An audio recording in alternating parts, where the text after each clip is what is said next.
What it do, everybody? It's your boy King Crowder back again with another edition of History You May Not Know and Things That Are Not Taught in Detail for Show. Today's lesson is going to be teaching you how black hospitals have always been around this country, and we're going to break down where they were, how they were implemented, and focusing on one that is in the great state of Houston, Texas. Until this day, there were over 500 black high schools during the height of segregation. There were some all across this country that needed to be made because white hospitals literally refused to help and honor their black patients. This is when many HBCU graduates were forced to go to, and it helped them because they were very innovative in their technology. They helped many people around the community and taught them how we all need to have honest and open accessibility. One hospital I want to focus on is in Houston, Texas.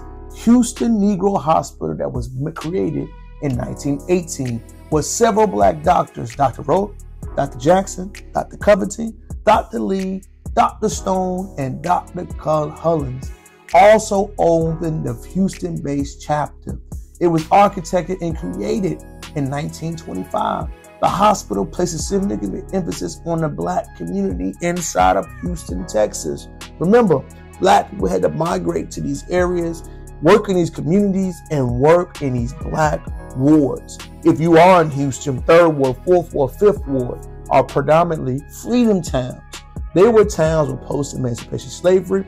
They moved to created areas in which they could live, businesses and other areas where the black community built up. Houston's Negro Hospital nursing had its own ward where nurses would go to be educated, to work all across the city of Houston. Both black men worked in this area and championed what it was like to be as doctors in this community. It was such a hit that other white people around this area decided to go to the Houston Negro Hospital. Why? Because it was good. It was productive.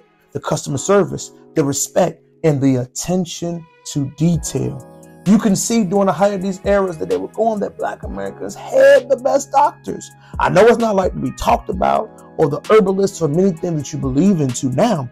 Many black people around this town began to work in these Negro-only hospitals because they had desire.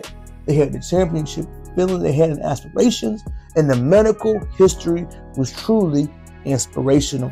What they did to set them apart, they made sure to connect with their clients. They made sure to give free resources, follow up, and make sure that the average number of patients per day stayed at 8. Let's put it in perspective. Doctors now want to stuff that to ensure that the insurance premiums remain high. What these black hospitals did was to keep it low and more spread out. They knew that the quality of the service outweighed the quantity of the service. When the nursing programs were implemented, they had a way to go into the community, go into what it takes to build the bond. What they must understand, this hospital, as it continued to grow, faced financial problems. Why? Because other hospitals around this time wanted to go at this community-based hospital because it was doing so well.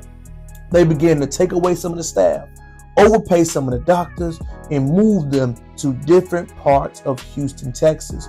When the founder died, Dr. Cullen, later known as the maintenance, he died in 1937. The hospital raised new codes and kind of a little bit of plantation and other boards of racism. They began to be judged harshly. The commission wanted to shut them down because they did not meet up to the new standards in the expansion programs. They were underfunded, self-sufficient, and did the best they could. Riverside General Hospital stayed around until the mid-1980s. We must understand it was self-sufficient, self-owned, self-built, and had many different programs. They were innovative because they had substance abuse programs for community service, and community caring's uplifting leadership. We see these programs being taken away and used to all of the larger hospitals inside of the greater Houston area code. Houston's Negro Hospital, former address 3204 in the street, Houston, Texas. We still see community and the outreach programs still being used. Riverside General Hospital was the Negro first hospital that championed, that paved the way and built the way for black Americans to get the same health care that they reserve. Black hospitals across this country did it. Were innovative without the funding or the love that many of their counterparts did. I think we need to shed a light on this throughout history. Why? Because this is stuff that we need to teach and need to show each other. Show not only the good, the bad, but the success stories. How do they have a hospital? At the height of Jim Crow and racism in Texas, how do they keep it open with all the racial, the discrimination, and the underlying antics? How did 4 doctors trailblaze and single-handedly change the medical industry? You ain't got to listen to me. Look at their standards and look what they did and look at all of the hurdles they had to overcome. Riverside General and other black hospitals across the globe, we salute you, love you for what you did, and we hope to recreate that energy, the effort, and what it took for a lot of the Black American ancestors to lay down a foundation to how great we were and are, always will be.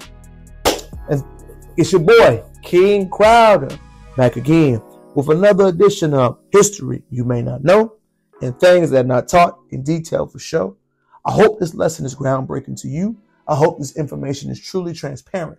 I am here to give you information that most people have no idea of how it goes. I want to make sure I break down these lessons and teach you and educate you on the great history of the United States of America and things we are not taught in detail. Until next time, the focus is on Black history, Black doctors, and Black hospitals. Peace.